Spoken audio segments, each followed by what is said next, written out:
So చెప్పండి అన్న, so ఏంది ఇప్పుడు నిన్న జరిగిన దాడికి ఇప్పుడు ఈరోజు ఇక్కడికి 11 గంటలకు వస్తా అన్న పరిస్థితి ఏం చెప్తారు అసలు? ఏదైతే పాడి కౌశిక్ రెడ్డి అనే వ్యక్తి రెచ్చగొట్టే మాటలు మానుకోవాలి. ముందుగా ఇలా మహిళలను అవమానపరిచినట్టు, మీడియాను వక్రీకరించి మాట్లాడుతున్నట్టు, మరి అప్పుడున్నటువంటి 10 ఏళ్ల ప్రభుత్వంలో ధర్నా చౌక్ అని ఎత్తేసినటువంటి టీఆర్ఎస్ ప్రభుత్వం వాళ్ళు ఈరోజు స్వేచ్ఛగా ప్రతిపక్షం నాయకులకు, ప్రతిపక్ష ఎమ్మెల్యేలకు ఒక ధర్నా చేసుకోవడానికి అవకాశం ఇచ్చి ఇటువంటి వ్యక్తి మన ఇలా రేవంత్ రెడ్డి గారు ప్రశాంతంగా ఉన్నటువంటి వాతావరణాన్ని ఇలా కావాలని పాడి కౌశిక్ రెడ్డి అనే వ్యక్తిని తన వెనుక ఉన్నటువంటి హరీష్ రావు గారు కావచ్చు, మరి అదేవిధంగా కేటీఆర్ కావచ్చు, వాళ్ళని వెనుక ఉండి వాడిని ముందుగా కౌశిక్ రెడ్డిని ముందుగా పంపుతూ అనుచిత వాక్యాలు మాట్లాడుతూ ప్రశాంతంగా ఉన్న వాతావరణాన్ని తెలంగాణను ఏదో చేయాలని చెప్పి ఆలోచనతో ఈ కౌశిక్ రెడ్డిని ఒకటి యంత్రంగా చేసుకుంటూ ఇలా రెచ్చగొట్టే మాటలు మాట్లాడుతున్న కౌశిక్ రెడ్డికి హుజరాబాదుల్నే అక్కడ ఉన్నటువంటి మహిళలు నిన్ననే తగిన శుద్ధి చేసిర్రు.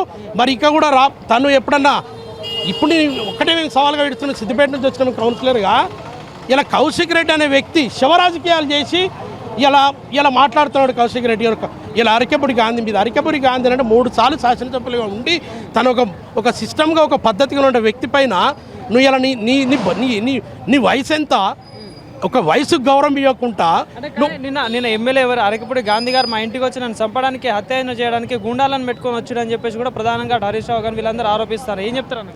ముందుగా అరకెపూడి గాంధీ ఇంటికి వచ్చి జెండా ఎగరేస్తానని సవాల్ చేసినటువంటి కౌశిక్ రెడ్డికి నువ్వు రా అని సవాలు వేసిన అరకెపూడి గాంధీ మీద స్వాగతిస్తున్నాం. ముందుగా రెచ్చగొట్టిన మాటలు మాట్లాడినటువంటి పాడి కౌశిక్ రెడ్డికి బుద్ధి చెప్పాలి. పాడి కౌశిక్ రెడ్డి అనే వ్యక్తి ఇలా రెచ్చగొట్ట మాటలు మాట్లాడినటువంటి వ్యక్తి తను ఈరోజు కూడా సవాళ్ళు విసురుతూ తొడలు కొడుతూ ఇలా రెచ్చగొట్టే మాటలు మాట్లాడినటువంటి కౌశిక్ రెడ్డికి ప్రజలే బుద్ధి చెప్తారని చెప్పేసి తెలియవస్తుంది. సో మరి ఈరోజు 11 గంటలకు ఇక్కడికి వచ్చి వస్తా అని చెప్పడం జరిగింది. సో ఏం చెప్తారు? ఇంకా రాలేదు మరి. అసలు కౌశిక్ రెడ్డి అనే వ్యక్తి అసలు రాడు, తనకు భయము రాడు తను. ఎందుకంటే తను మాటలు మాట్లాడినటువంటి ప్రజలందరూ గమనిస్తూ ఉన్నారు.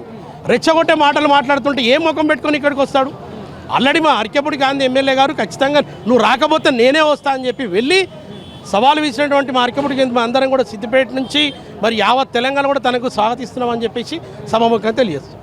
సో ఇంకోటి చూసుకుంటే ప్రజాపాలన అంటున్నారు, ప్రజల కోసం వచ్చిన అంటే పోలీసులు ఎలాంటి అరెస్ట్ చేయట్లేదు, ఏం చేయట్లేదు, అంతా ప్రజల పాలన అంటున్నారు. కానీ ఒక పక్క అరెస్ట్ చేస్తూ ఉన్నారు, లాఠీ చార్జీలు చేస్తూ ఉన్నారు అని చెప్పేసి కూడా అటు ప్రతిపక్షాలు ఆరోపిస్తున్నారు. సో ఏం చెప్తారు? ఆ రోజు 10 సంవత్సరాల్లో ఉన్నటువంటి టీఆర్ఎస్ ప్రభుత్వము కనీసం ధర్నా చేయడానికి కూడా ప్రతిపక్ష నాయకులు, ప్రతిపక్ష ఎమ్మెల్యేలకు కూడా వాళ్ళు ఎలాంటి ఇబ్బందికరంగా పెట్టినటువంటి ఈరోజు ఉన్నటువంటి రేవంత్ రెడ్డి గారి పాలనలో వాస్తవాన్ని చెప్పాలంటే ప్రజాపాలన నడుస్తుంది. నీకు అవకాశం ఇస్తున్నారు. నీకు సెక్రటరీ అసెంబ్లీ నడిచినప్పుడు కూడా ప్రతిపక్షాలకు అవకాశాలు ఇచ్చారు.